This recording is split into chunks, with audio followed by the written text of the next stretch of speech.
What is up, you jackwagons? Welcome to part 2 of Multiversal Madness. Now, last time we left off was shortly after, well, Rainbow Dash's party. Now, this is not solely circled around MLP characters, this is circled more around the Gladiator Masters. And what they are doing in the My Little Pony universe is they are looking for a creature or an object, more likely a creature. If it was an object, it would be harder to find, that does not belong in their universe, in the MLP universe, and they're going to put it back in the correct universe. So without further ado, let's begin. Speed Fury was irritated, for lack of a better word. He and the rest of his team had been in the MLP universe for almost half a month now, and they hadn't been able to find what they were looking for. Whatever this thing they were looking for was, it was clearly trying to be difficult. They had searched Canterlot. They had searched Ponyville. They had searched Manhattan. And yet no sign of whatever they were looking for. It wasn't until he got a call on his communicator from one of the Mega Masters that they finally got some intel on what it is that they were looking for, or at least something interesting. Nebula's power was magic, and she was part unicorn. She had contacted Speed, telling him that she had just come across a strange village that was full of rather weird-looking citizens.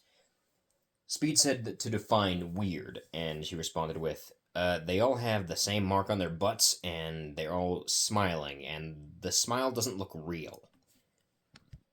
Speed knew exactly what that was upon hearing it, and he also found it kind of interesting that that Nebula was the one to find the village where he believed her counterpart was. He gathered together a small group of the Gladiator Masters that were there. This consisted of himself,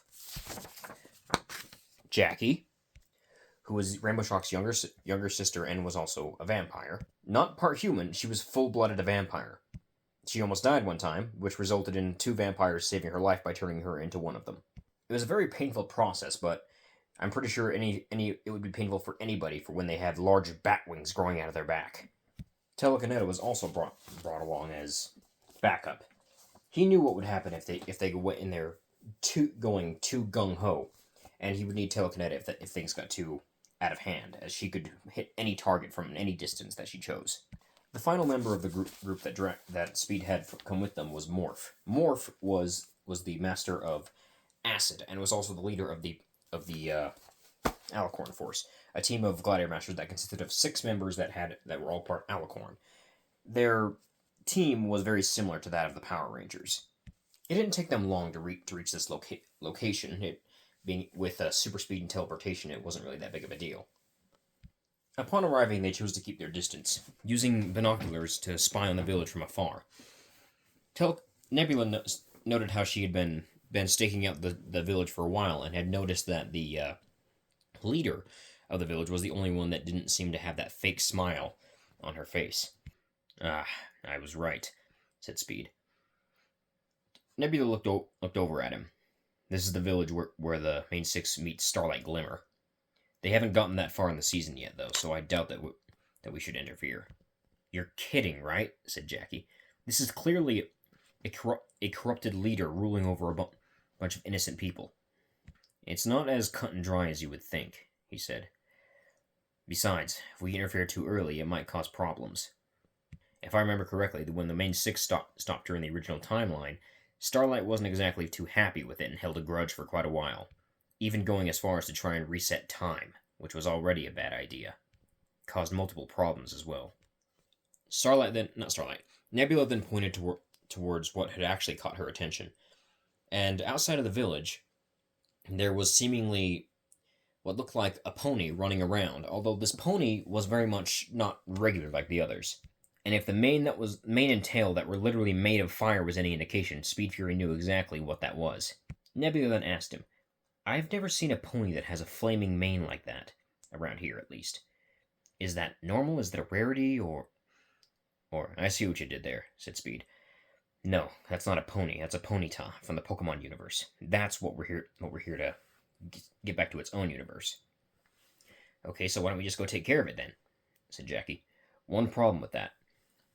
Ponyta and multiple other Pokemon act more animalistic than certain other Pokemon do. Some of them act more along the lines of, well, humans, while others act like animals, like what the creature they look like. Meaning that Ponyta will not be as forthcoming when it comes to us trying to convince it to go home. It'll probably see us as a threat, especially with our, disposition. Now that I know it's here, we should have brought Daisy with us. She'd be able to transform into another Pokemon, or at least a lookalike Pokemon, and at least try to communicate with it to see if we could convince it to do it. With Daisy back in Ponyville, it's going to be a bit of a problem.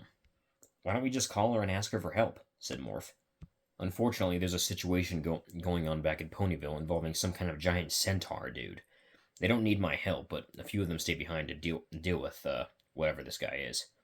Speed knew who it was, but he didn't want to say it out loud. He knew that it was T-Rick, but he also knew that they could easily handle the situation without them there. He had tried on multiple occasions not to mess with the timeline too much.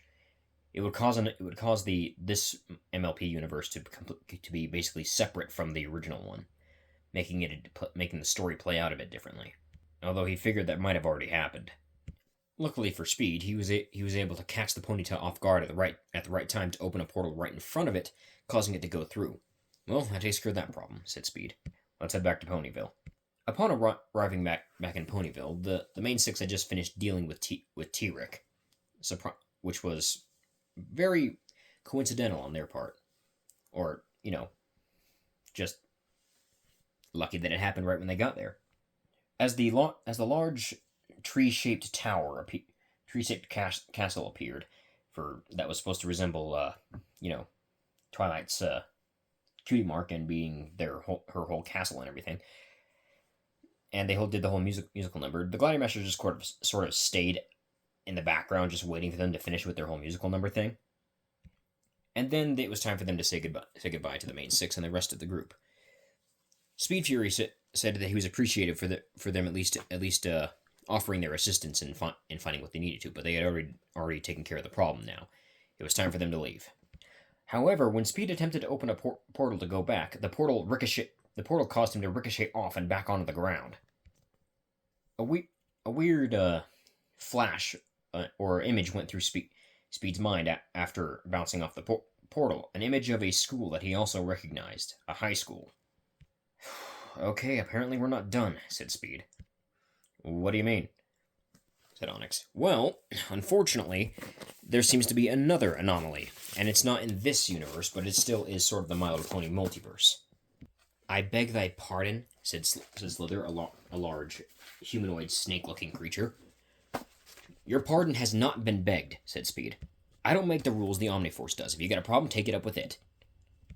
So how are we going to get to this other reality? Said Slither. We have to wait. Wait? Said Slither. Yes, we have to wait. For how long? For however long it takes for a certain book to show up, said Speed. And so they waited. About a week. And then, while Twilight was hanging out in her castle with her friends and with a few of the Gladiator Masters present, a male pony walked into the room.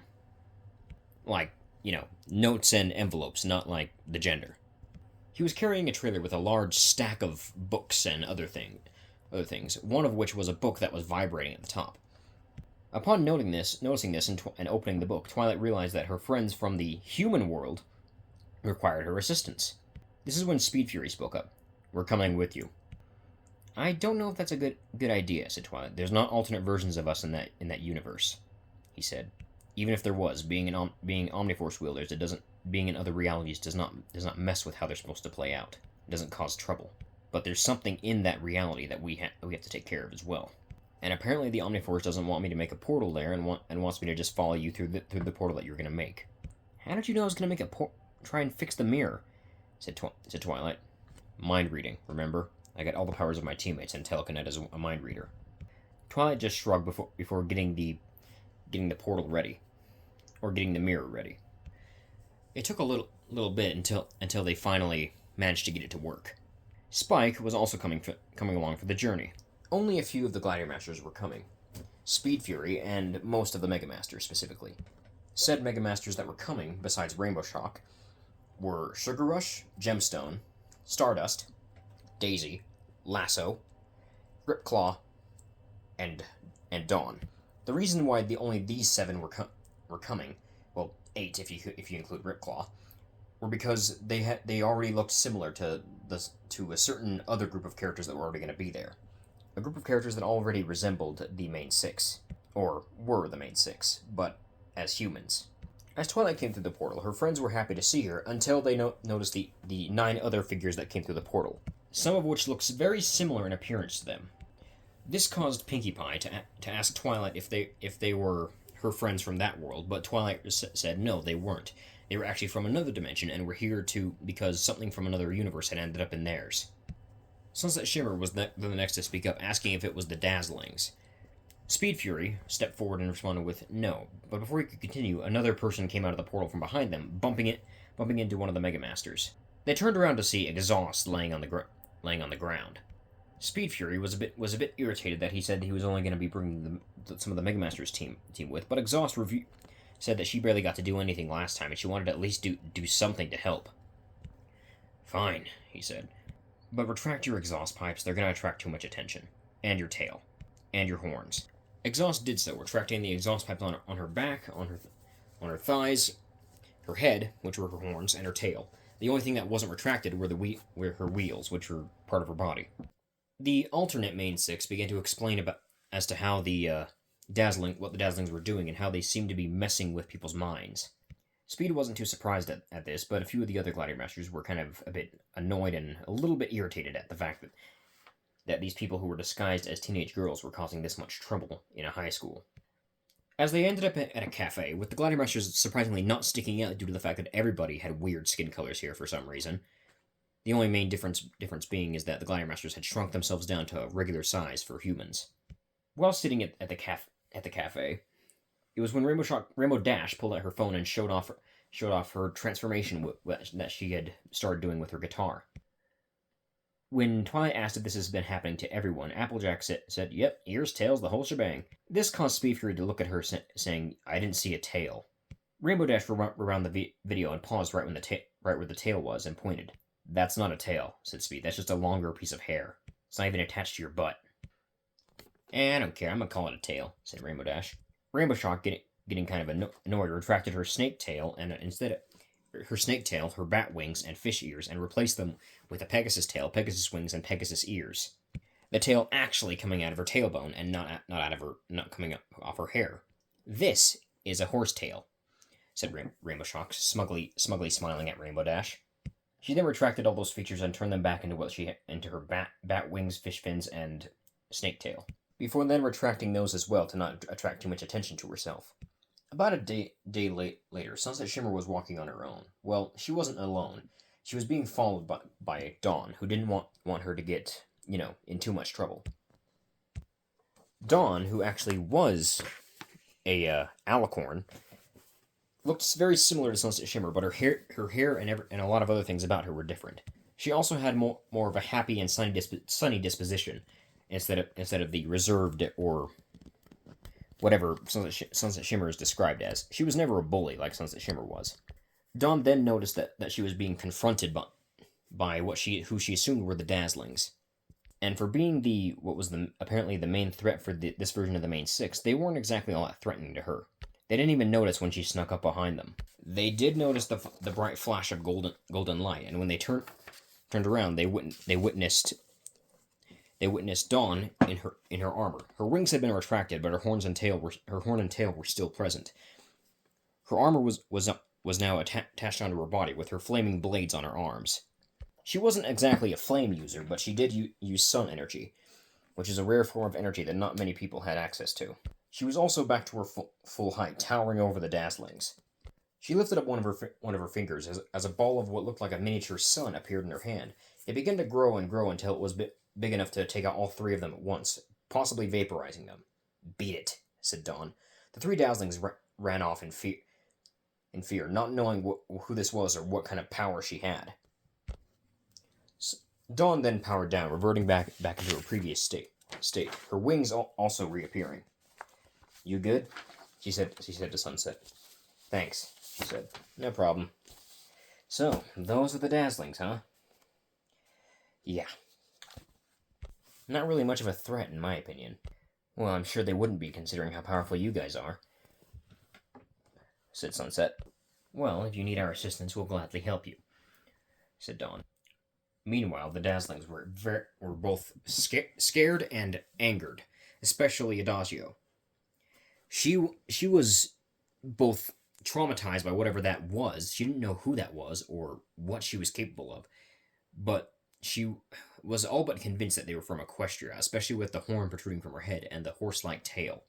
They needed to do something about her, and so they kept an eye on her from a distance. It was when they noticed that her back was turned that they were going to attempt to strike.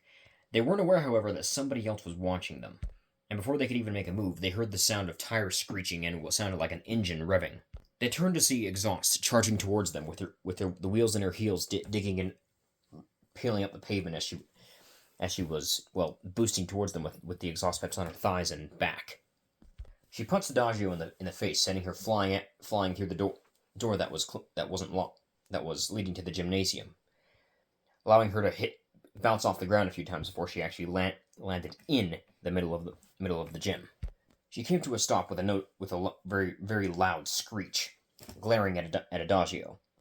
Adagio, who was noticeably scraped up from getting hit in the face by a very angry dragon, got up and glared back at Exhaust. Exhaust condescendingly raised an eyebrow, actually amused at the fact that she thought she could do anything to her.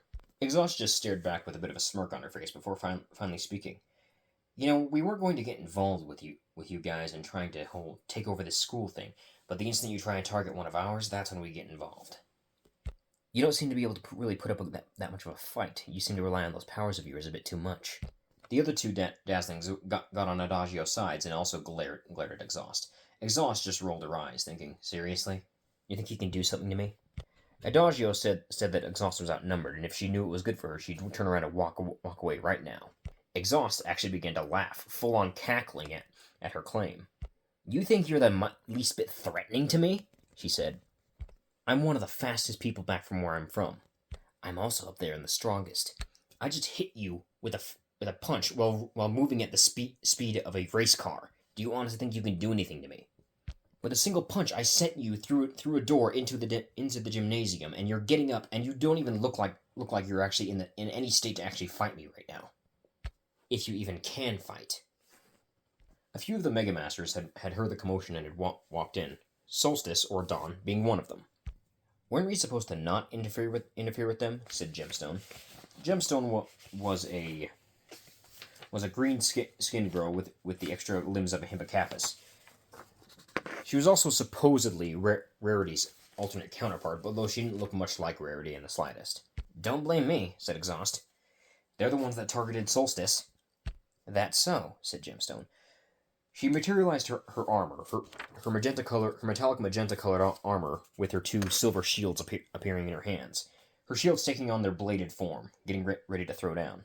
Lasso and Rainbow Shock were not far behind. Lasso materializing her cowboy-themed armor, with her spear shovel and Gatling revolver in her hands, while Rainbow Shock summoned her armor, also pulling out her rocket-powered warhammer to her hands. Piece of friendly advice, you sorry excuse for supervillains, said Rainbow Shock. Back off. Come at any of our teammates again, I'll make sure to deal with you myself, and I'll make sure that the only thing that'd be recognizable about you is a red puddle on the ground. Rainbow Shock said all this while smiling, a very maniacal look in her eye, as though she was begging them to try something. After saying this, she activated the engine in her hammer as it rumbled to life. Her arms began shaking from the engine going off, but she wasn't really all that fazed by it. The Dazzlings, realizing they probably should have just stayed focused on what they were doing instead of focusing on these people who clearly weren't going to try anything with them, decided to back off. Although they didn't really want to. They wanted to at least try to do something, but the girl with the multicolored hair that looked similar to the other one that they had seen with the blue skin, she was unhinged, and they could feel the murderous intent coming off of her. There was definitely something wrong with this girl. After the three left, Rainbow Shock's smile turned into a bit of a disappointed frown. Pity. I was hoping they would do something. You need a mental institute. You realize that, right? Said Lasso. Rainbow Shock simply chuckled for a minute before saying, "Am I wrong for wanting to beat the shit out of some ever loving bastards who just want to cause trouble?" Exhaust looked at her and said, "Even I wouldn't have gone that far. Besides, this is more of a tamer universe. I don't think we want to cause too much bloodshed here." "Maybe you don't," said Rainbow, "but I do." Hearing her last words, Exhaust simply rolled her eyes before thinking to herself, "What does Speed see in this woman?" The Glider Masters for a few days now had been looking for their newest target, not really finding them at any time. It wasn't until they heard what sounded like loud music playing that they all decided to go investigate. They saw the main six or the main seven, or whatever they were called in this universe, having what looked like a music battle with the Dazzlings, who were on a big stage with a bunch of people watching them. I'm not gonna lie. Now that I'm seeing this in real life," said Speed, "it's not as cool as it was on TV." It was when the rain booms looked like they were about to lose, and the avatared versions of the Dazzlings appeared, that something interrupted them, and it wasn't any of the Gladiator Masters. A blast of fire engulfed one of the avatars for the Dazzlings, sending it flying backwards a little bit. The Gladiator Masters looked to see a flying figure in the air. The figure was noticeably feminine and had large black wings with multicolored undersides. She had white skin with multicolored eyes too, the eyes having 6 colors in them. Her hair was long and black, with having 6 colors along the outer edges of her hair. Her overall appearance looked very similar to that of Rainbow Shock's, but her outfit was a bit different, looking more like what was essentially a ripped up kimono combined with a loincloth. She had a long white arrow-tipped tail and had 2 curved horns on the top of her head. The being floated there for a minute before saying something specifically towards the Dazzlings. "Sirens," she said. "A sorry excuse of a creature, regardless of what universe they're from." Upon getting a closer look at the woman, Speed realized that only one of her horns was curved and the other one was sort of zigzagged upwards. Her hair was also split down the middle to be partially blue and partially black. Her wings were also slightly different on both sides, and the arrow tip on the end of her tail was blue and looked like it was made of ice. This was somebody he recognized and was also their target, who they were looking for. The creature flying above them was the queen of the Inferno demons, Spectra. "And this so-called battle you're having," she said to the Dazzlings, "is very disappointing. Very lackluster. You think of yourselves as powerful, but to a demon, you are nothing more than something that needs to be eradicated," she said as her hand began to glow in 6 different colors. "You will feel my wrath. You will taste the surging power of electricity, and you will be dragged to the pits of hell by my necromancy." The colors on her hand simply swapped from being 6 different colors to only 3: purple, red, and blue. The 3 Dazzlings were each blasted with a different one of these colors, causing their pendants to be destroyed in the process. They were weakened and very injured from Spectra's attack, but she wasn't planning on killing them. "Now, without your powers, you're simply small teenage girls with a power complex. Get out of my sight." The Dazzlings ran in fear. Never have actually seen a creature this powerful before. It was then that the demon in question noticed the Gladiator Masters before flying down towards them. "It took you long enough to get here and find me. While I might have the power to create portals to different parts of a world, I do not have the ability to travel between dimensions." "That kind of was overkill, wasn't it?" said Speed. "They aren't nearly as powerful as some of the villains we fought before." "They needed to be humbled," said Spectra. "Well, now that problem's solved, we can go home," said Speed, opening a portal for Spectra to walk through. After walking through, they decided to head back to Ponyville, but before they left, Speed turned to the other main members of the main 7 from this universe. "Before I leave, I think I need to leave something here as thanks for helping, at least." Speed held his hand out to 5 members of the main 7. Twilight and Sunset were the only ones excluded from this. Before 5 badges materialized in his hands. With the fact that 2 different creatures from different realities have ended up in both versions of your dimensions, we figure that it's best if we give make you guys the protectors of these two realities. This will make it so all of you can travel between the two universes without any problems. The reason that I'm not giving one to Sunset is because the Omniverse doesn't see her as quite worthy just yet. You're close, but not quite there yet. But when you are worthy, you'll receive a badge. As the badges floated towards Pinkie Pie, Rainbow Dash, Rarity, Fluttershy, and Applejack, they latched themselves onto their chests and began to glow. Unlike how it normally goes with the members of the Glider Masters who are given badges, they did not turn into one of the Omniforce creatures, but instead, they grew ears and tails and occasionally horns and wings, of their pony counterparts. They summoned their weapons to take a look at what they had. Pinkie Pie having what was essentially a arm cannon version of her pony counterpart's party cannon. Rainbow Dash having a multicolored blade. Fluttershy having a spiked mace that had 4 sides on it that looked like her cutie mark. Rarity having a diamond shield similar to that of Gemstones, and Applejack having a whip. Afterwards, the members of the Glider Masters left back home after reuniting with the rest of their team back in Ponyville. Unfortunately, they were not prepared for the next problem they had to deal with. As the portal opened for them to head back to their own reality, before Speed Fury could take even 10 steps over to the couch to rest, another portal opened up underneath him and several other Glider Masters, not the same ones from before, but a few others, and they were again thrown into another reality. This time it was only Speed Fury and 3 others, though. Speed Fury landed on his back, falling on something that was round and lumpy, which he didn't really like. It was making his back hurt. The other Glider Masters that followed behind consisted of one of his teammates by the name of Juicy, who had the same powers that Sugar Rush and Crossfrost had, just fruit-themed instead. One of the Metal Masters, a robot by the name of Hera, and surprisingly, somebody who was not a member of his team, but they still knew very well. She was just as shocked as the others that she was brought there. This was Hive, the queen of Carapacia, a planet full of humanoid insect-like creatures. I was in the middle of a team meeting with a few of my subjects, but apparently I do not get that luxury anymore. Okay, what universe are we in now? Said Speed. Speed Fury sat up, and the lump that he was currently laying on the top of began to move around. He turned around to look at said lump before noticing its very round and pink shape. Never mind, guys, I figured it out, he said.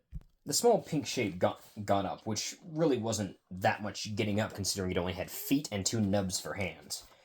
The creature in question was a small pink ball with 2 little weird other balls for hands and 2 red shoes. It also had a very adorable looking face. That is the most adorable creature I've ever seen, said Hive. Also one of the most terrifying, said Speed. Sup, Kirby, he said.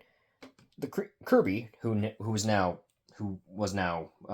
identified as Kirby, looked up at Speed with a questioning look, not really knowing who he was. Yeah, I know who you are. I know you probably don't know who I am, but long story short, I'm from another reality. I'm here to find something that doesn't belong here, and you gonna help?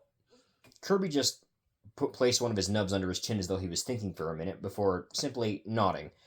Unfortunately, as Kirby went to leave his house, which they had all actually ended up teleporting into, as he jumped out of the doors, he immediately fell. Speed poking his head out and noticing that the house was attached to a large beanstalk. Oh, that's what part of the timeline we're in, he said. What are we looking at? Said Hive as she also poked her head out of the door, which was also kind of small for them because they couldn't fit through. In fact, the entire house was too small for them. They were barely fitting as is. All right, hold on, everyone. Shrink down so you can actually get out the door, he said.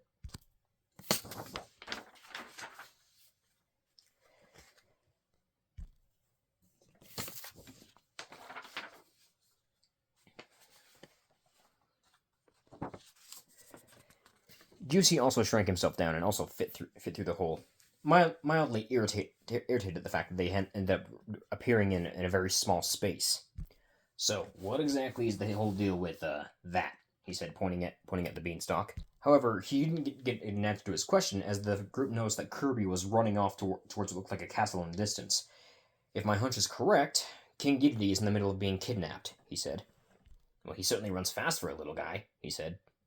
The group eventually caught up with with Kirby, with Speed Fury running alongside him, with the other 3 not far behind. Hive, who was flying instead of actually running, as it was faster, and Hera, who was floating, because for the most part she didn't really touch the ground very often. Juicy was running ahead of everybody else. His Speed, who was actually being a bit, who was deciding to keep pace with Kirby, but Juicy being Juicy ran ahead to see what he could do to help beforehand. The group then noticed a large penguin being carried out of the castle and up where the beanstalk was going. Well, that's going to be a bit of a problem, he said, Kirby not hesitating to follow after King Dedede. I've been itching to swat a bug, said Juicy. Hold on a second, Juicy, said Speed. That bug doesn't know what he's doing. He's actually not that bad of a guy. Also, I'm pretty sure that's racist, said Hive, who was giving Juicy a bit of the stink eye. Hera, who had been silent up until now, finally spoke. Scan complete. That is Taranza, and from what I have gathered from information on the Kirby series, he is trying to please his queen, who has been corrupted by the mirror dimension, or the mirror portal to the mirror dimension. Well, I think we can afford to make a few changes from this reality. You sure? Said Juicy. We're not going to kill Taranza.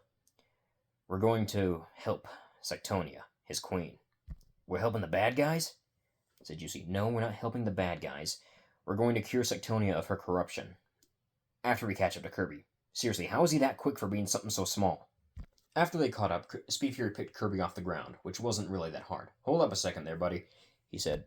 Instead of trying to just save King Dedede, we need to also help the corrupted queen that guy is serving. He's not really meaning anything bad by it. He's just trying to, appease her. After stopping Kirby from struggling for a minute, Kirby thought for a minute before simply nodding, Speed not knowing why he couldn't talk if he had such cognitive thoughts. As the group began traveling up the beanstalk, they came across a strange-looking, multicolored fruit. Speed knew what it was, but nobody else besides Hera, who had been scanning the Kirby series games as a whole, was still trying to catch up with that part. Kirby simply ate the fruit and then began eating everything else. Juicy, who was currently eating an apple, had the apple yanked from his hands by Kirby's suction and said, "Hey, I was eating that." Juicy decided to keep his mouth shut, though, after he saw Kirby eat an entire tree, trunk and all. Nah, man, you can keep it. They finally came to a clearing with what looked like a very multicolored tree in the background. The tree then began attacking them. Speed Fury rolling his eyes as that there was always a version of Wispy Woods in the Kirby series that he had to fight. After defeating Wispy Woods, I think he was called Flowery Woods, they finally decided to take a rest. Alright, so we took care of the Flowery Woods guy, whatever his name was. Now we just got probably a few more bosses left before we finally reach where Taranza went. Speaking of which, you mind telling us what this Queen Sectonia looks like? Said Hive. Like you, said Speed, pointing at Hive. Me? She said. Well, less like you, but still noticeably a bee, or a wasp. I'm not sure what she is. The weird part is she used to be a spider beforehand. Hive looked rather baffled at the thought of a spider turning into a wasp. She also used to be like this big, said Speed, who put his hands like this, who put his hands like in a sort of distance between each other, showing her how big she used to be. And how big is she now? She said. Maybe around the size of a regular human. I'm not really sure about the size comparison. The size comparison in the series is confusing, and a lot of the Nintendo games. Should we be discussing it when he's here? Said Juicy, pointing to Kirby. Kirby, who was simply staring off into space as though nothing was really going on. I'm pretty sure Kirby's busy doing something else right now, and I don't think he actually knows what we're talking about anyway, so... Didn't you say he had cognitive thoughts? Said Juicy. I did. That doesn't mean he doesn't space out every now and then, like that. Juicy materialized another apple in his hand and was about to take a bite before it was then sucked out of his grasp by Kirby. He stared at Kirby with a "how dare you" look in his eyes. Kirby simply staring at him with wide eyes and a very "what" expression. Juicy narrowed his eyes again before pulling out another apple and trying to eat it again, only for it to be sucked up. Juicy glared at Kirby this time, Kirby having a noticeable smile on his face. He pulled out one more apple, but this time before he could even move it to his mouth, it was once again sucked from his grasp. Juicy then lunged at Kirby while yelling, "Alright, listen here, you little shit!" Surprisingly, Kirby was able to dodge all of his attacks. Speed and the other two were just simply enjoying the show of watching Kirby mess with Juicy. I guess no matter who it is, if he looks like King Dedede, Kirby messes with him. I ain't no fat penguin, said Juicy. No, but you dress very similar to him, said Speed. You even have a hammer. Don't give him ideas, he might eat that too. Why, because it's made out of coconuts? Yes, he said. This was cut off when Hera announced something. Incoming life form. The group looked towards Hera, who was looking in the distance at something. Whatever this something was, it was flying in at very high speed. However, it didn't seem to actually be coming to fight. Speed Fury, however, noticed the familiar shape and said, "Oh, it's Meta Knight." The knight landed in between the group, introducing himself and thanking him for assisting Kirby on this journey. Speed Fury, hearing Meta Knight speak, then looked over at Kirby. "He can talk. Why can't you?" he said. Kirby just looked at him before giving a smug smile. "Oh, you are a little shit, aren't you?" he said. Yes, he is," said Meta Knight. "Yeah, well, we help where we can," said Juicy, ignoring Speed's comment. He was in the middle of sitting on the campfire, giving up on chasing down Kirby as it wasn't getting him anywhere. Besides, from what Speed Fury told me, that there's something going on up there that needs our assistance. "Stop eating my shit!" said Juicy, who had once again had another apple stolen from him from Kirby. Kirby was just giving him another smug smile before Juicy pointed a finger at him and sprayed one of his eyes with orange juice. Not the actual orange juice, but, the orange juice that comes from squeezing an actual orange. Kirby began to squeal while rubbing his face on the ground, trying to get the stinging out of his eyes. "Eat that," said Juicy. "He's going to keep doing that, isn't he?" said Speed, pointing at Kirby. Meta Knight just simply shrugged before saying, "It's hard to tell with him sometimes." "This is going to be a long road," said Speed. And that is where we'll end this part of the multiversal madness. If you enjoyed, like and subscribe, or don't. I don't care either way. See you next time.